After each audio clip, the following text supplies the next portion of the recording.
It's really hard in many ways. One, there's just so much negativity. And it seems like you can't please everyone. You have to be willing to be unpopular to make the hard decision.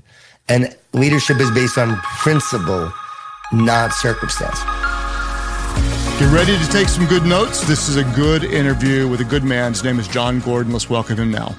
Hey, John, I've been looking forward to this for a long time. Welcome to the Craig Groeschel Leadership Podcast. Craig, great to be with you. I've been looking forward to this as well. I've really appreciated your friendship, and you just inspire me. You've always got a growth mindset. You're known for positivity, which I think is a gift to us in our leadership community. You're always pushing yourself and asking good questions, adding value. And so I'm really excited to introduce you to anyone in our community that doesn't know you, and a ton of them are going to be super excited because they do know you, love you, and follow you. And so I want to get a little bit of background before we dive into some of your kind of areas of expertise and talk about your new book that's coming out very, very soon, The One Truth, Master Your Mindset, Live with Power, Heal Your Soul. Can we go back a little bit? John, you've been known in the leadership field for years and years. But when did you first discover that you were a leader, that you had leadership gifts? I can go back to college. I was on the Cornell lacrosse team, and I wasn't named a captain. Either was Mike Levine. Mike Levine is now the head of CA Sports with Howie. And so Mike and I were brought into coach's office, and he said, hey, guys, you weren't named a captain by the team because it was more of a popularity contest because the team voted, but I need you guys to lead. I see you guys as leaders, and I need you to help lead this team. And I think it was in that moment that I realized that leadership is not about a title. It's about making a difference, making an impact. And I don't think I was the greatest leader at that time, but I knew I led by example. I was good in leading by example, but I wasn't really selfless at that time. I wanted to have the success. I wanted to play great on the field. It was about my performance. It really wasn't as much about the team at that point for me, but I did want to lead by example. And for me, that's where I learned first and foremost about, okay, I could impact people around me by making good decisions and modeling that for my team. Well, I love that you said that you don't need a title to lead, because I think a lot of times, well, someone even maybe new to our community, and they'll think, well, I'm not a boss, and I don't have a title. And the truth is, leadership is influence, and we all have influence, and you can influence from anywhere you are. And so there you were, a college lacrosse athlete, and without an official title, but you were leading by example. Can you remember a time maybe that your example helped change the tone of the team, the direction? Does anything come to mind about how you were able to actually lead by example? I think it was a game against West Point. We go to overtime. I'm the face-off guy. And if I lose the face-off, we might lose this game. And I lose the face-off.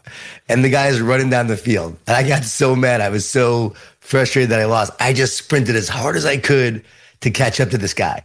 And somehow, some way, I was able to catch up, and I hit him. And we both went down. I got up, picked up the ball. I got shoved out of bounds. But before I got shoved out of bounds, I jumped in the air and I threw it behind my back. My good friend John Bussey caught the ball, threw it to Joe Lando, and he scored, and we won the game in overtime. Now, that was a play on the field, but I know after that, guys took me more seriously because they saw, okay, this guy will be willing to do whatever it takes to sacrifice his body, to go for it, to help this team win. I think that was a moment for me where I learned about sacrifice, about commitment, and making sure that you may lose in the moment, but if you don't give up, you can win in the end. Well, anytime a leader does kind of lead the way with self-sacrificial actions, that goes a long way. And by the way, your accent works so much better in a lacrosse story than someone like from Oklahoma with it. If I had this Southern accent telling a lacrosse story, it just wouldn't quite be as good. So I just want to say I'm glad you're the authentic thing. Bring it on. That Long Island thing. It comes out when I tell the story. It just sounds right. Yeah, I think you heaped a little more of the accent on there in that story. So, so I'm going to bait you with this. You're the author of 27 books, over 5 million copies sold. I think the one that long before we became friends, I think The Energy Bus was the first one I came across years ago. Maybe your best-selling book. It certainly is up there. But then the one that I just love, stands out of all of them, and I love them all, The Power of Positive Leadership. I'm kind of baiting you with that one. In fact, I've got the book here. This is so good. If you're known for one thing when it comes to leadership, what's that one thing? I would say optimism and belief. And research from Duke University shows that optimists work harder, get paid more, and they're more likely to succeed in business and sports. And what these researchers found was that these optimists, because they believed in a brighter and better future, they took the actions necessary to create it. It becomes a self-fulfilling prophecy.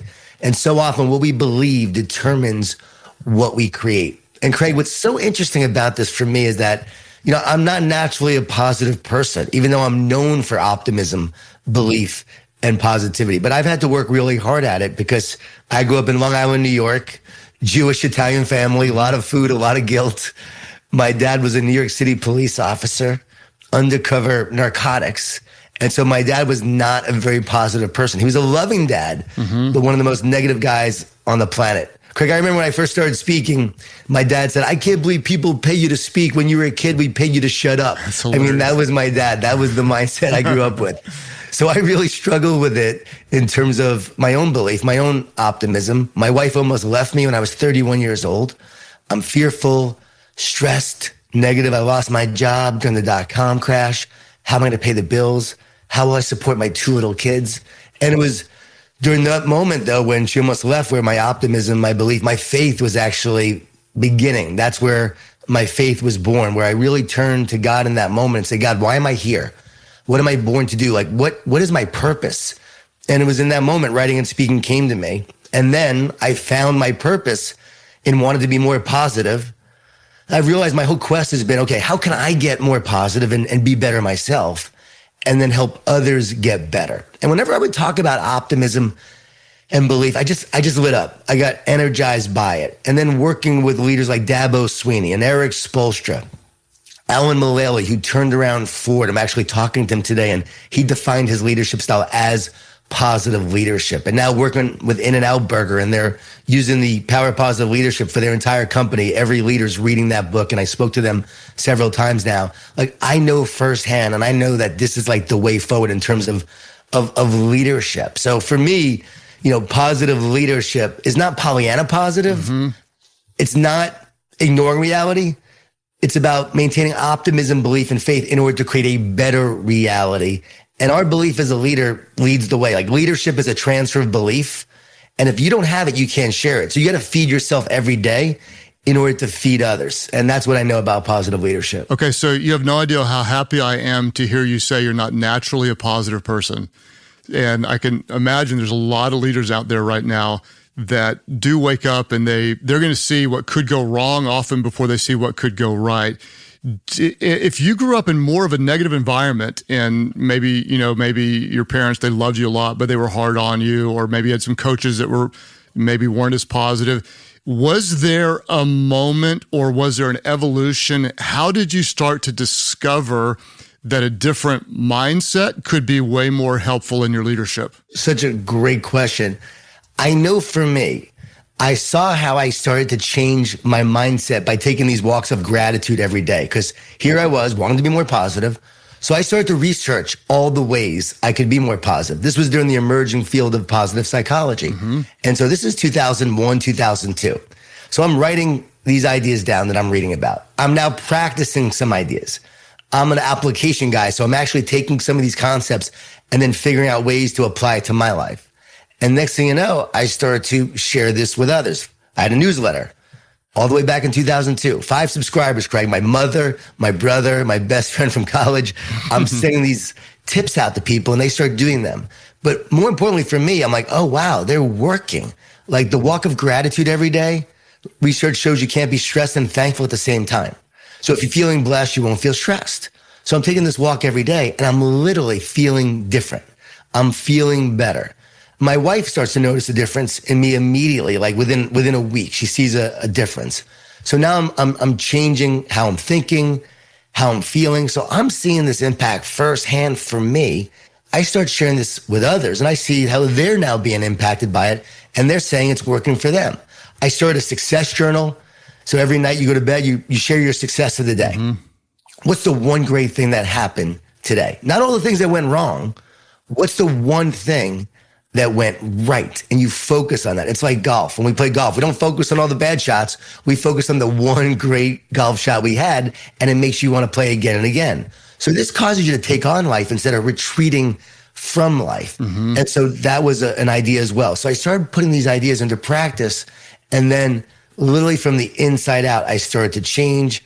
My wife noticed, my kids actually noticed, but most importantly, like after a few years of doing this and my kids being athletes, I was a negative leader and a negative dad. And as I became a more positive dad, a more positive leader who encouraged, because I used to be very critical.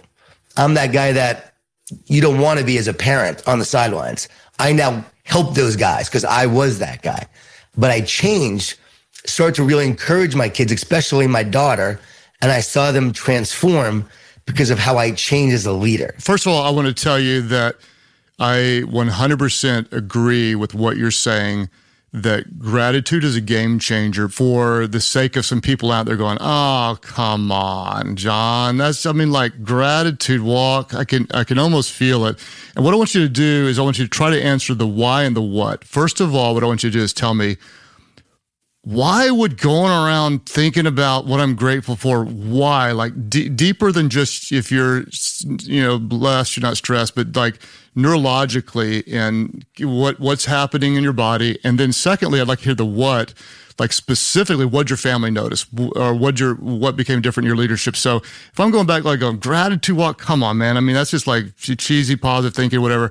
Why does it make a difference, and what was some of the specific differences people saw in your life? Okay, so you said we're going to go deep. We're going to go really deep right now. Let's go deep. Come on. Give me some of that lacrosse deep. This is based on The One Truth, the new book coming out. And I've done a lot of research. I've done a lot of thinking. One day I'm walking and it occurs to me, I get this insight. The brain is an antenna.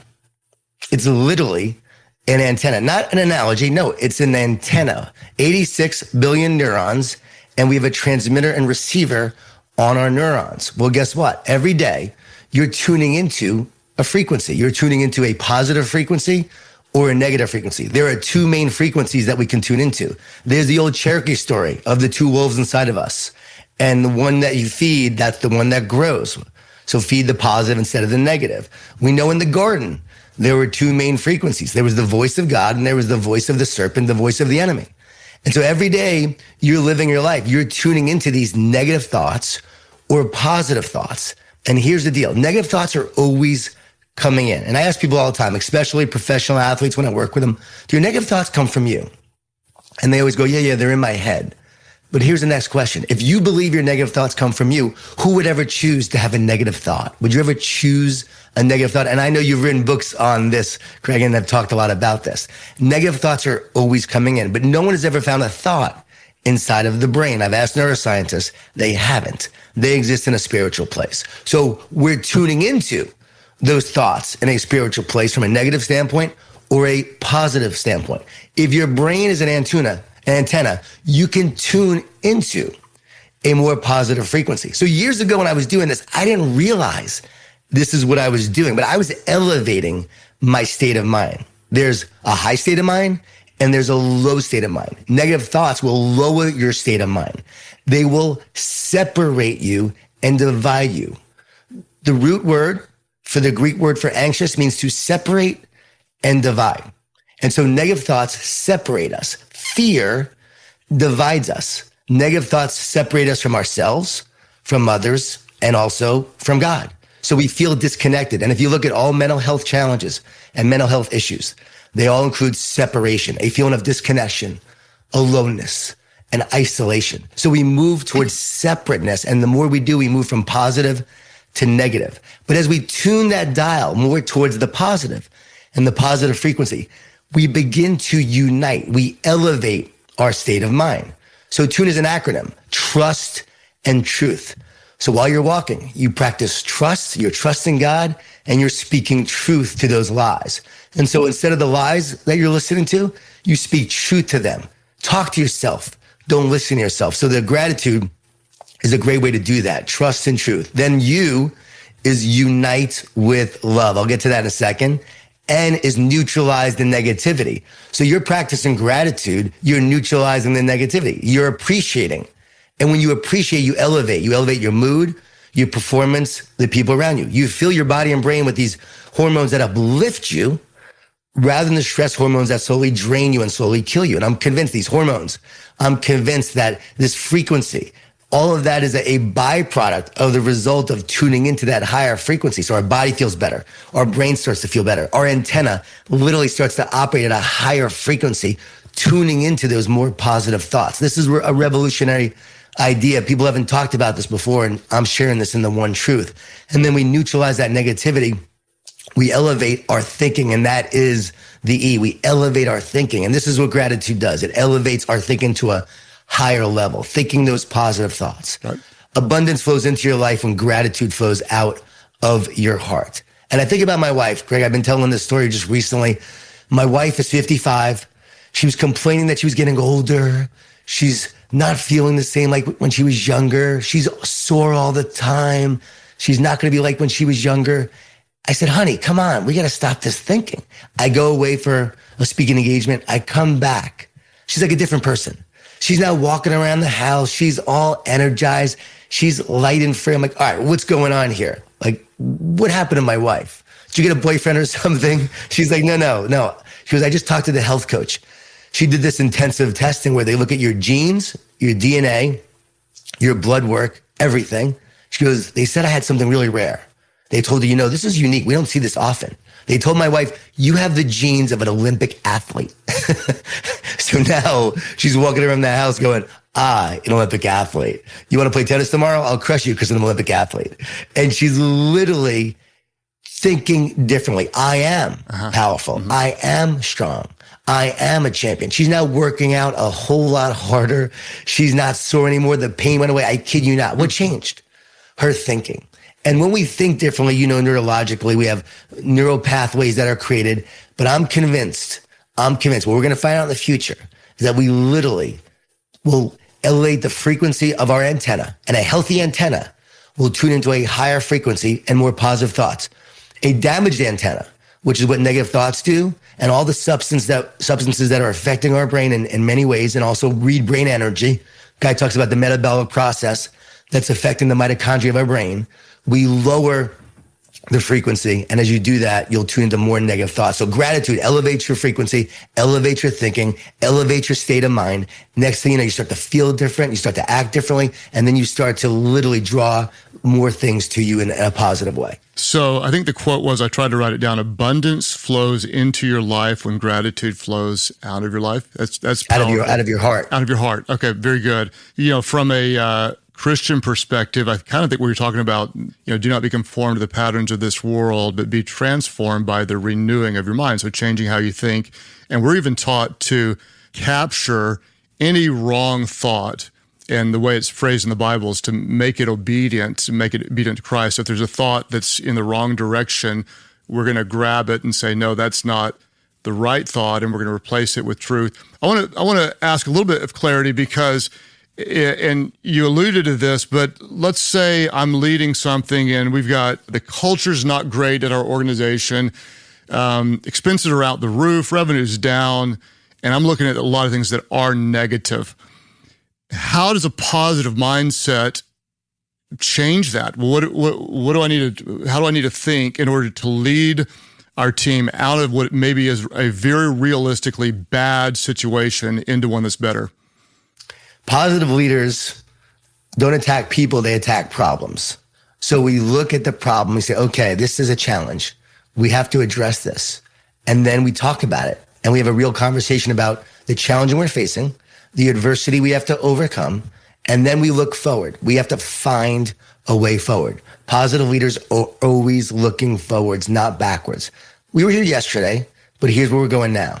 Yes, we had this setback, but here's where we're going now. And so you're very honest about your challenges and the realities of what you're dealing with, but you have to look towards the future in an optimistic way and then rally your team towards that. And as a leader, you got to provide clarity. Clarity leads to focused action. So what's the future? And what's the clarity of the future that we are trying to create? And then each person has to understand the vision, the mission as we move forward to achieve it, how we're going to overcome the negativity and the adversity to make it happen. And then each person's role along the way, where they have a clear understanding of what they can do to contribute, to achieve what you want to achieve. And so to me, that's leadership, really addressing the issue, but understanding how we're going to do it. Alan Mulally, who I talked to a lot for the Power of Positive Leadership, he turned around Boeing and Ford. Both were literally massive turnarounds. They say some of the greatest leadership feats in history, not just like in this decade, but in history. And what he did was got his team rallied together, pointed them towards this vision and mission and purpose. And then from there, used positive leadership along the way with belief and optimism. And he told me, John, positive leaders always find a way forward. Mm-hmm. So you work with some of the best out there, big companies, pro athletes, leaders that many of us would know who they are. I'm going to timestamp this interview. It's the middle of 2023. As you're working with people right now, what is one of the most common problems that you're seeing from organization to organization that leaders are trying to solve right now? A big problem they're facing right now, again, time-stamped, is post-COVID. It's how are we leading our team when some people want to still work from home? Many want to come to the office. How do we deal with a remote workforce that is working remotely around the world or even around the country? Mm-hmm. And how do we engage these people? Like, how do we really build a strong, connected team when we're working remotely? I get that question all the time. How do we keep the division from dividing and separating us as a team and keeping us off track? How do we overcome that and become more united, right, more connected, more committed, more engaged? That's what I do mostly now. I work with leaders and organizations and teams to become more connected, more committed, more engaged, to have that common vision and purpose and to work together. And one of the solutions, for instance, if you're remote, it's not a perfect solution because in person is always best. But I truly believe we have to make time intentionally and get together and do some team building exercises to help the team become a stronger, more united, connected team. Just simple exercises like, who's your hero? Tell me about a hardship you faced that made you who you are today. Tell me about a highlight about your life. What do you hope for if you want to add another H? Or what's hilarious and have some fun with this exercise? And you do this as a team. It's a great way to bond the team together. Or what's your word for the year? Give me one word that's going to drive you to be your best this year. Everyone on the team picks their word. You have a team word, and each person shares why they chose that word. That's a powerful exercise for that team to come together and be a stronger team. Or as a leader, here's a great tip. Connect with one person every day on your team, in person or remotely, and take the time to engage with that one person every day, at least one, because we can all do that. Because here's the deal. We're overwhelmed. We're busy and we're stressed. And research shows when we're busy and stressed, we activate the reptilian part of our brain. You know anything about a reptile? It's never going to love you. It's all about survival. So when we're busy and stressed, we're all about survival. We're not thinking about, oh, how can I help my team thrive? How can I help my team be their best? No, we're just trying to survive the day. And here's the deal. We have this part of the brain. This is the positive dog part of the brain, the loving, unconditional nature of a dog. And we can override the reptile with the positive dog. Quarter second is our time to do it. Override that reptile. So every day as a leader, you have to be intentional and say, I'm going to override the busyness, the stress, the reptile with this positive dog. And I'm going to be intentional. And I'm going to love. I'm going to engage. I'm going to connect. I'm going to care. And I'm going to take that moment to do that. One person a day at a time, we can do that. And that really helps the relationships on your team. And we know relationships are the foundation upon which winning teams are built. And connection leads to commitment. So you'll never have commitment without connection. So you've got to develop that connection to have greater commitment. And you know, Craig, if you've ever said something you wish you didn't say or hurried through a meeting, your reptile ate your positive dog, and we've all been there. Your answer to that question is exactly what I guessed that it might be. And I think it is a real issue. One of the things we're seeing is that when people are working remotely versus not, guarding the culture, it becomes really, really difficult because when you're together, the culture is pretty obvious. It's a combination of what we create and allow. But when you're in separate places, you tend to create your own culture. And without a common culture, it's really hard to move things forward. But how would you suggest people do both create and guard the culture when they're working in different places? Such a great question. Culture is the living, breathing essence of what an organization values, believes, thinks, says, and does. And so we've got to discuss the values often. We've got to discuss the vision often. We've got to talk about what we believe often. We got to talk about what we're saying and what we're doing, because culture is not static, it's dynamic. So every day we're creating our culture by what we think, say, and do. And once you understand that, and you understand that culture is not one person, it's everyone. Everyone on your team creates the culture. We've got to include everyone. We've got to engage everyone.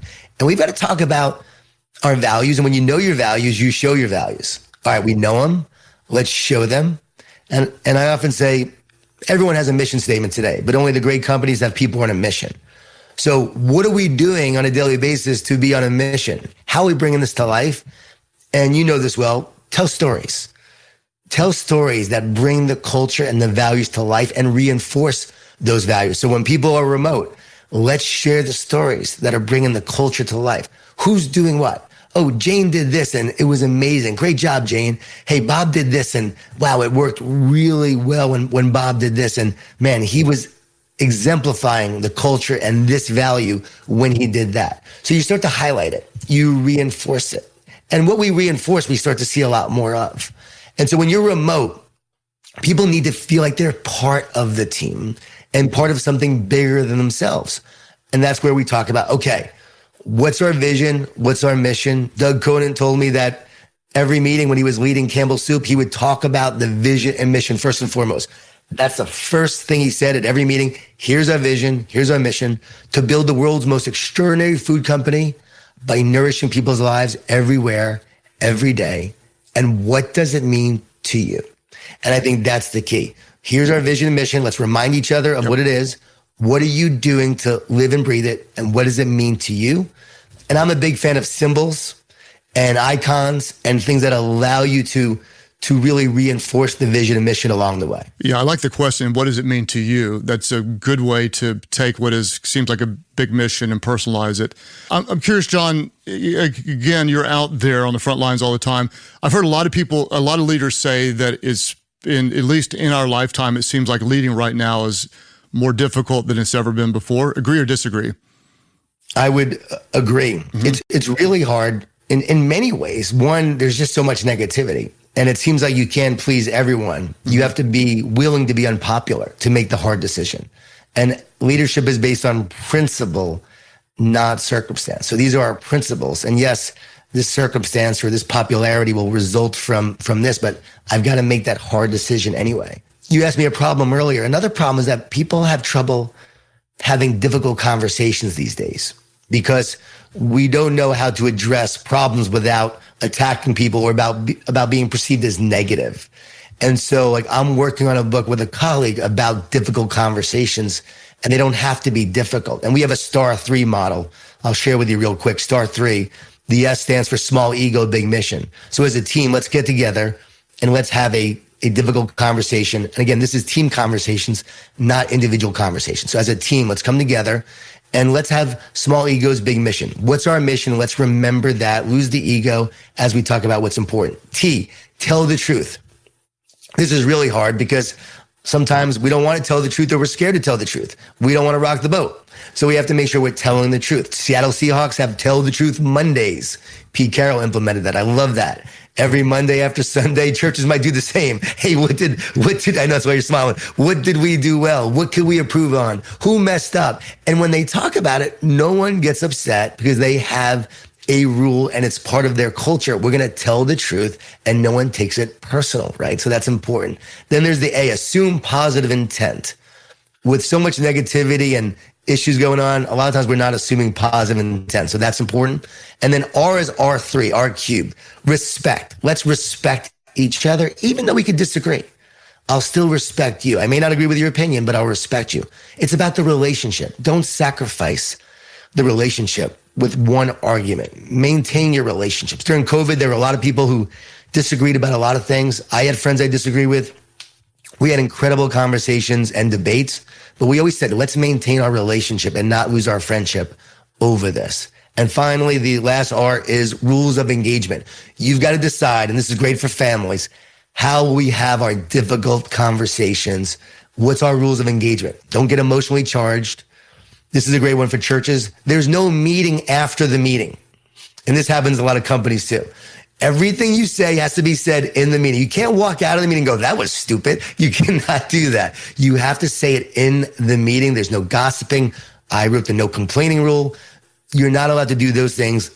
If I'm running the meeting or it's my company, that's one of my rules of engagement. You got to come up with your own, and that will help you have difficult conversations when everyone understands at the cultural level, this is how we do things here.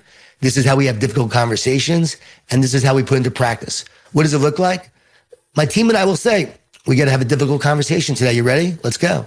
And let's talk about it. And we know we're going to have one, but we also know we're going to work through it. That's very, very helpful, and especially I think today because there are a lot of people in organizations trying to work through difficult issues, and they'll end up attacking people rather than attacking the issues. So that's one answer to the question that I wanted to ask as a follow-up. I'm going to go ahead and ask it because I want to pull more out of you. In culture today, outside of positivity, and then I would add to it, and the ability to work through difficult conversations, what are maybe one or two of the other qualities that you're seeing more necessary today to lead well than maybe 5 years ago? It's got to be love and accountability. Like that is the hallmark of positive leadership. It's optimism, belief. And if you ask me the next one, it's love and accountability. So I've got to hold you accountable to the standards, the values, the culture, and the principles. But along the way, I'm going to love you, support you, care about you, encourage you. And I don't believe in tough love. Tough love no longer works. It did in the old days when I was being raised. It was tough love. My dad was a New York City cop, as I said, tough love. But that doesn't work anymore. It's love tough. If your team knows you love them, you earn the right to challenge them, to push them, to help them be great. And Craig, when I wrote The Power of Positive Leadership, I got to just tell you, I measured against Jesus as a leader.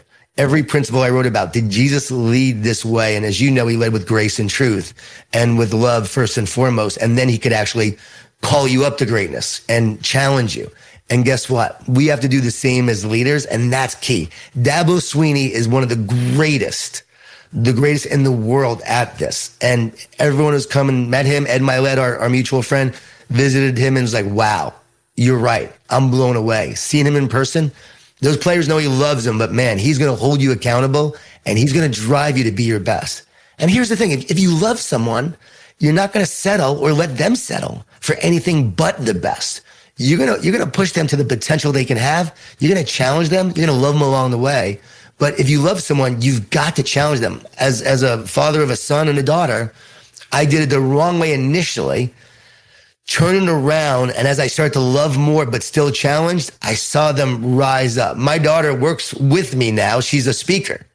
And so what we do is we have a boss hat and we have a dad hat. And I got this from Trent Dilfer, which is a great idea. And so she'll call me up. Hey, I just want to talk to my dad. Can I talk to my dad? Yes, sweetie. And it's a lot of love. And then boss is still love, but she'll, all right, dad, I need help with this. All right, you want to talk business? Let's talk business. All right, hey, I think you need to do this. You're doing this great, but you got to work on this. And I'm a little more, I'm challenging. I'm a little more driving, but still a lot of love. But we have these two hats and it helps a lot. So let's do this. All right, we could have a friend hat, or we could have, let's say you're my boss. I'm gonna let you put your boss hat on, and I want you to demonstrate how you would do this. Let's say you are my boss. I admire you. I look up to you. I respect you. We got a good culture. I'm a talented player, but I'm a little bit lazy right now. And instead of tough love, you're going to love me tough. And so let's say I am hitting most deadlines, missing a couple. I'm coming in later, leaving earlier, and I'm not as engaged as you would want me to be. Can you kind of just talk through what would the beginning of that conversation look like so our listeners can kind of get an example? What would you say to me? It's okay, John, I'm doing great, right? Well, hey, let's talk about that. I've noticed, and I've been watching you. I've noticed that you seem to be struggling in some areas or not living up to your full potential. And I want to tell you, I think you have amazing potential. I've seen you at that level, and I know what you're capable of, and I know what the standard is because I've seen you meet that standard. But right now, you're having trouble meeting that standard. And so let's talk about what's going on. Like, is something happening in your life? Because so often fear, is disguised as laziness. And so you look lazy, but you're actually fearful. And as I wrote in The One Truth, there's a separation going on. And often there's a wound. And that wound causes you to act in subpar ways. You don't live up to your potential. You're allowing laziness to step in. You have anxiety, you have stress, you have a lot of fear, you have insecurity, worry, doubt, you got a lot of clutter going on in your mind. So I would want to help you and talk about what's going on, what's your thinking process lately, how you're struggling, and what's happening. And then from there, as you start sharing that with me, I'll be able to help you have a higher state of mind, to help you look at the hole in your soul and become more whole.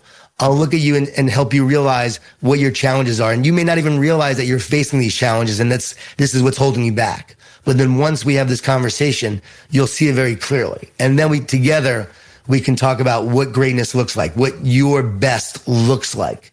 And I can show you the difference between the expectation and also where you are. Just like coaches do. They show the tape. This is a great play. This is not a great play. They always say, the camera in the sky don't lie. And so when I'm looking and I'm sharing this, I've got to give you examples. So I'm giving you examples. I'm showing you what I've noticed. I'm demonstrating it to you, but I'm coming with the love, helping you realize there's probably something holding you back. Let's find out what that is that's holding you back. And then let's move forward as we overcome it together. And let's create a vision and purpose. Let's create a map and an execution plan of what you're going to do to get there. And it's that kind of conversation. And Craig, I talked to 3 teenagers over this summer about The One Truth. It's when I knew I needed to write it. And they were suicidal and they were struggling. They had so much fear, so many negative thoughts. And after talking to them and sharing this with them, this process, helping them realize what was going on in their head, and then helping them have more positive thoughts and understanding how they can elevate their mind, everything changed. I reached out to them just recently. How you doing? Doing great, Mr. Gordon, high state of mind. And I know people can change. I know you wrote a book on that. I know people can change because I can change, because I changed. I can change and I changed. I've seen my kids change. And when we see people improve like this, it lets you know there's a way to approach it that we're talking about like right now. So I took some notes on what you did there, and I want to say thank you for that example. And again, you were saying, and I haven't heard that before the way you said it, that tough love isn't as effective today, but loving tough is. And so what I like to do, John, I like to always observe something that works well and then try to dissect it. I think it was Andy Stanley who said, if you don't know why something is working when it is, you won't know how to fix it when it's not. So I don't like something that's just effective. I like to diagnose why it's effective. And so I wanted to kind of explain what you just did in the conversation, our imaginary conversation, so our listeners can see the kind of step-by-step process. What you did is you first actually spoke well of me, not flattery, but you said something like, you're capable of a lot. I believe in you. You're talented. And so you did state what I told you is I am a capable player. And you started with a very genuine belief in me. Then what you did was you didn't play around. And a lot of times what will happen is in a meeting like this, people will wrongly small talk and how's it going? Blah, blah, blah, blah. And then you, right after you affirmed me, immediately you said, but you're not hitting the mark. And you didn't hem-haw around. You didn't pull punches. You said it very, very directly, which is actually kind. And then at that point, you said I would ask you questions. So you affirmed me, you stated the truth, and then you wanted to not just make accusations, but find out what are some underlying issues that may be holding me back. Then what I like is you said you're going to create a difference between where I am and what's expected. So there'll be a clarity of what's missing. And a lot of times they're like, you just need to work harder. You need to have a better work ethic. What does that mean? you're going to be specific. Maybe it means you need to show up at this time, or maybe the project needs to be done at this level by a certain time or whatever. But you're going to be very, very clear on expectations. And then you created a map or a plan forward. And all those things you did intuitively, naturally, because you've done it forever. But I just wanted to kind of walk through those for our audience, because I know there are a lot of people having difficult conversations right now. The first thing is whatever is good and true about the person, I believe in you. We're having this conversation not because you're in trouble, but because you're valuable, because I want to help you get better. But you're not getting there. Number two, the truth. Here's where you're falling short.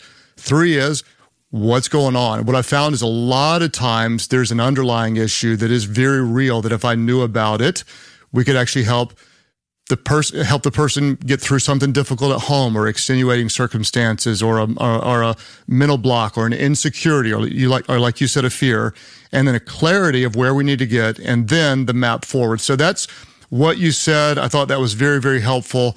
And I just wanted to bring real clarity to what you did so our listeners can do something with it. I'm curious, every time I'm with you, you're a little bit better. Even before, we were talking about you're in your 50s, and you would say you're probably in the best shape of your life. As you're helping others get better, what do you do for personal development? What's John Gordon's personal leadership and self-development look like? That's such a great question in terms of how am I growing? Because I often don't even think about my own journey. I'm just doing it on a daily basis. But one, physically, I'm working out. I eat really healthy. I have a mindset. I just celebrated my 50th birthday, even though I'm 52, but we celebrated my 50th. Mm-hmm. And it was because we never celebrated my 50th during COVID. So a group of friends out in LA got together and celebrated. And that's in my mind, I said that day, you know what? I'm not going to have a 53rd birthday. I'm staying at 50 from now on is what I'm going to do. So I try to think young in terms of self-improvement, self-growth. I'm always learning from great leaders like you, listening to your podcast, listening to Erwin McManus, and his sermons really inspire me and encourage me. So I'll listen to him. I'll listen to different sermons all the time. I'm growing the most spiritually right now, in amazing ways, like Romans, a mind governed by the flesh leads to death. A mind governed by the spirit leads to life. When you were talking about taking every thought captive and the renewing of your mind, that's in the one truth. I realized wow, the Old Testament is the ultimate separation story, and the New Testament is actually the oneness story, coming back to oneness with God, restoration, redemption. Jesus making us whole. I'm growing so much spiritually now. I feel like I'm growing more in 1 year than I have probably in the last 20 years. And the more I feed my spirit with the word and with listening to great preachers like you, from that standpoint, that's actually helping me grow the most as a leader. By being stronger and more connected to God, I'm actually becoming a better leader, a better human being. I'm becoming smarter. I'm renewing my mind. So I think that's a huge part for me. I've got a stack of books right here in terms of just books on neuroscience, because when the one truth comes out, I know people are going to challenge me on the antenna. So I've got to have that conversation and be able to explain it in their language. Just was on with Dr. Amen and presented that to him. Several key doctors in neuroscience, some of the greatest, I presented that to just recently on the podcast, and no one could refute me on that. But I want to be able to understand that and know that. And I'm always just learning from all the great leaders I get to work with. When you get to work with great leaders and you help them through their problems and their challenges, you see what they do, you see how they do it, and that becomes another tool that you can help others use. Here's one that's real simple. Tell me something good. I love this exercise, and I know your listeners will benefit from it. Tell me something good. So you got a negative person that's always negative all the time. You see them. Tell me something good, like the song says. All right, what's not good? Let's get real. I want to hear you. I don't want to be Pollyanna, where everything has to be good all the time. What's not good? But then, how are we going to make it good? How are you going to make it good as we go forward? So now you're taking the problem, the challenge, and turn it into an opportunity and a solution. So a simple exercise to get better. I learned that from various leaders. So one thing I've noticed in a lot of our mutual friends, some leaders that I'm honored to learn from, it seems like they're often improving in what would appear to be random areas that would not help your leadership, but they do help your leadership. For example, a lot of my friends are working on a really healthy diet or physical exercise or taking on some new kind of hobby, or like you said, you're growing spiritually.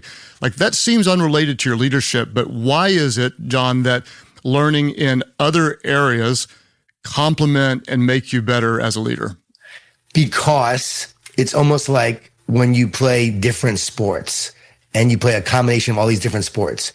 Right now, there's a lot of specialization, but by playing all these different sports, they all actually associate with the other. They all help you develop skills in different areas that actually work towards your ability as an overall athlete. And the same thing as a leader. For a leader, you've got to be focused on your team. You got to be selfless. Well, guess what? The more spiritual you become and connected to God, you become more humble and more selfless. That makes you a better leader. If you're a great leader, you don't see the greatness in you. You see the greatness in your team. And so the more you see the greatness from Jesus and realize how great God is and how insignificant in many ways I am, that allows me to see the gifts of others and the talents of others, that I know I'm here to serve them. So that makes you a better leader. Also, when you're renewing your mind, you're going to get more wisdom. You're going to get more ideas. As you're tuning into God and connecting with God, he's going to reveal to you insights that you can't come up with on your own. Craig, I was meeting with someone, and as I'm meeting with them and they were facing a struggle, God literally gave me an insight on that person. And I shared with them and they're like, how'd you know that? I'm like, I just knew. But that comes when you're connecting with God. So that's going to help you. And then being a better parent. Okay, I'm working with my kids. Like, oh, being a better dad helps you being a better leader at work. Oh yeah. Raising my kids taught me so much about leadership, and having to deal with them and all their struggles and their insecurities and their negativity. A lot of my ideas came from having to be a better parent, tell my kids who their challenge, and then makes you a better leader at work. So there's a lot of crossover in terms of talents, gifts, and abilities.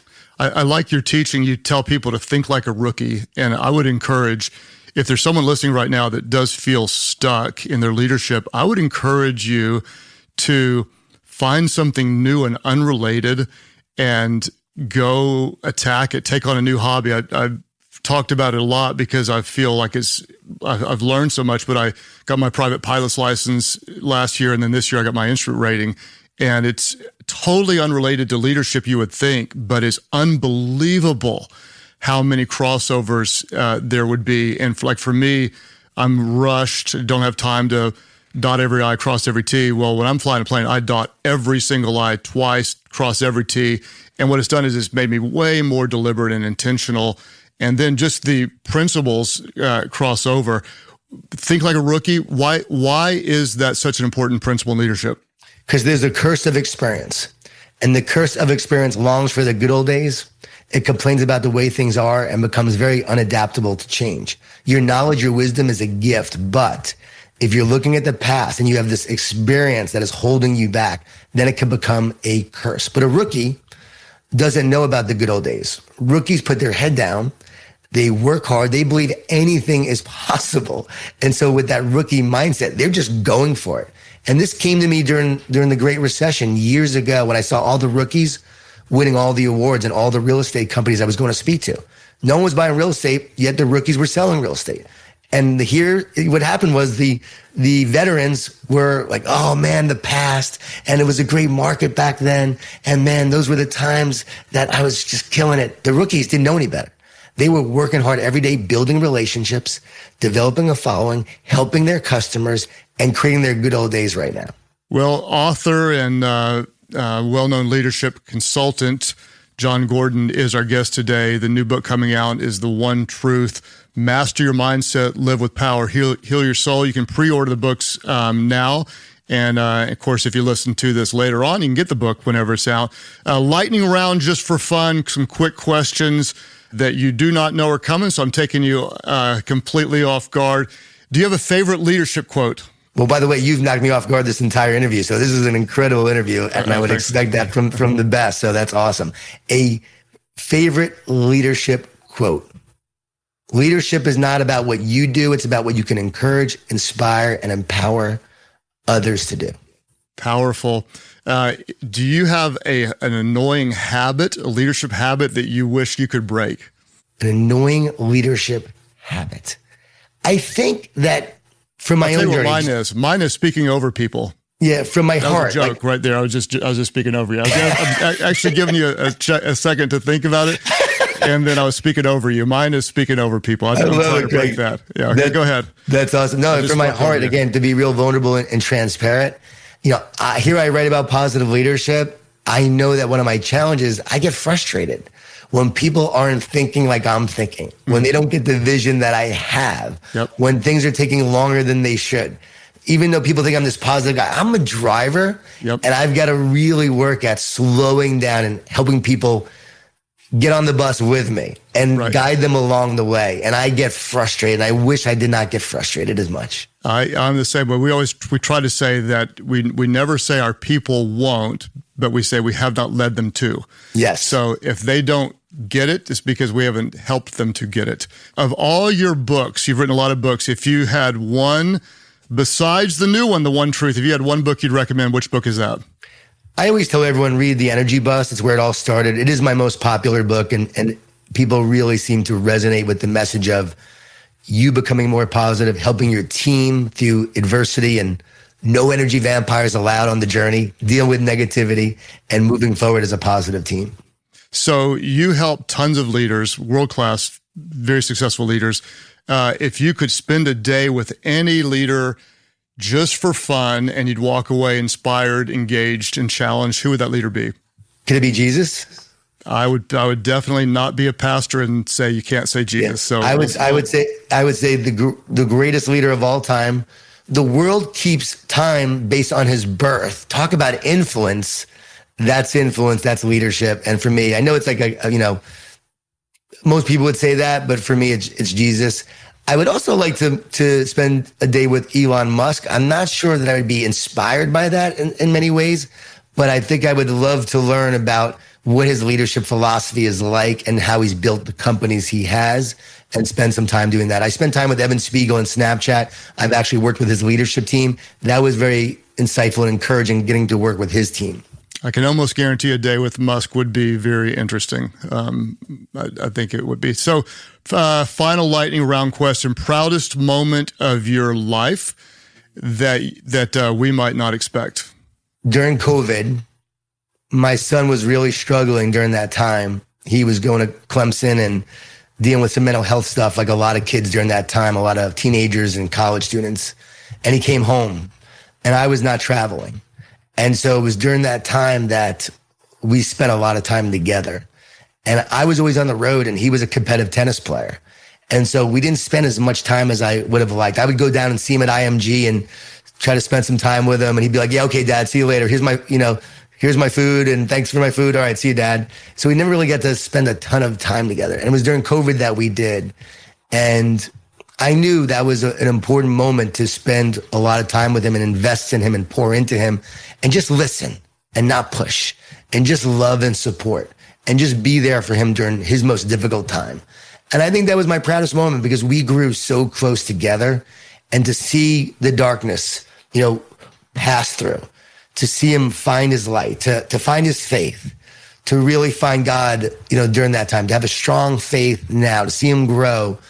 I know that God was calling me to be a better father during that time and to be there for him, and to not make up for all the times that I was on the road, but to really, truly just love my son and be there.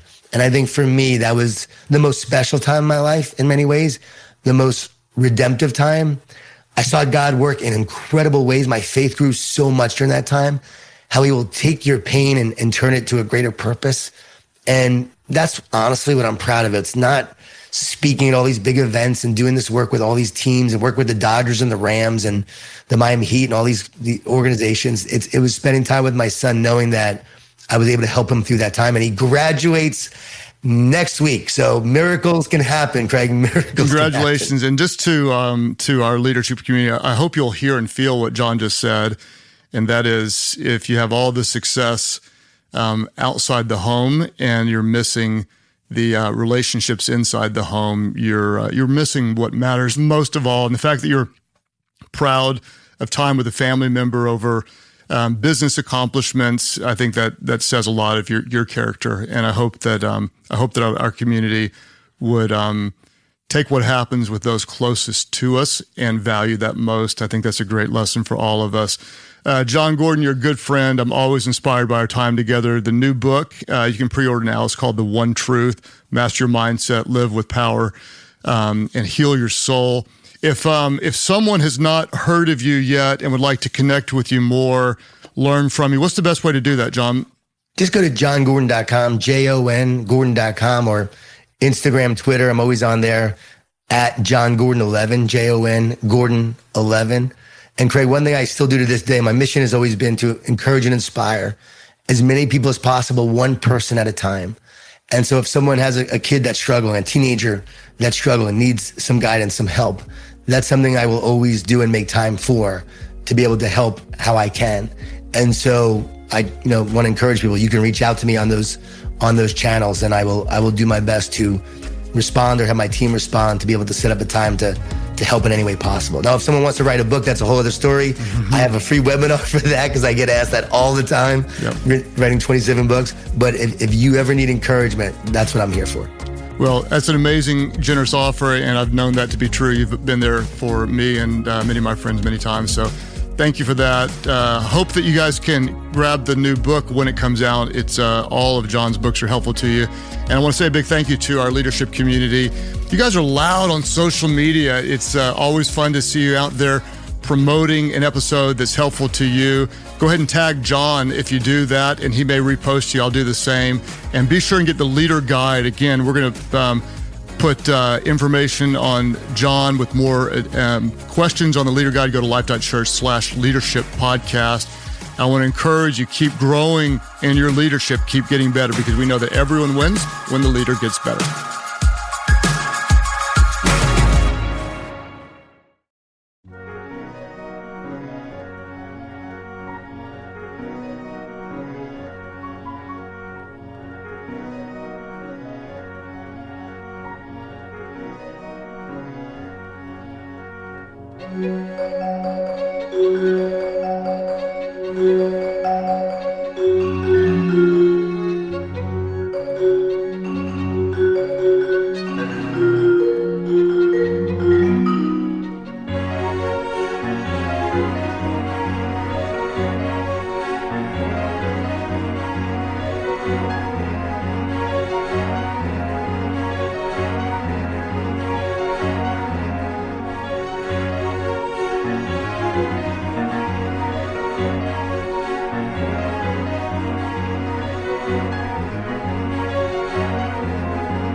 Thank you.